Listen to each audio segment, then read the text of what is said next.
நலம் காக்கும் ஸ்டாலின், உங்கள் குடும்பத்தின் நலன் அரசின் பொறுப்பு. தமிழ்நாட்டிற்குள் வால்மார்ட் வராமல் தடுத்தவர் முன்னாள் முதலமைச்சர் ஜெயலலிதா என்று விக்ரமராஜா தெரிவித்தார்.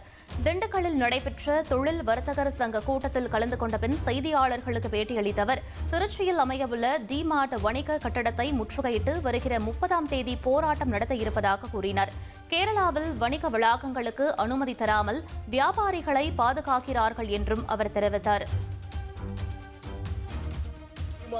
வருகின்ற பொழுது அதிகாரிகள் சொன்னார்கள், இது உலகமயக்க கொள்கை என்று கூட என்னோட சொன்னார்கள். கடந்த ஜெயலலிதா அம்மா ஆட்சியிலே வால்மார்ட் கட்டிடத்தை எதிர்த்து நாங்கள் முற்றுகை போராட்டம் பண்ணிய பொழுது அந்த கட்டிடம் அவருடைய ஆட்சி காலத்திலே சீல் வைக்கப்பட்டது என்பதை நினைவுபடுத்தியிருக்கிறேன். ஆகிய அரசுகள் தான் அனுமதி தரப்பட வேண்டும். நீங்க அமெரிக்கா நியூயார்க்ல வால்மார்ட்டுக்கு கடையை திறப்பதற்கு அனுமதி தரவில்லை அங்குள்ள கவர்னர்.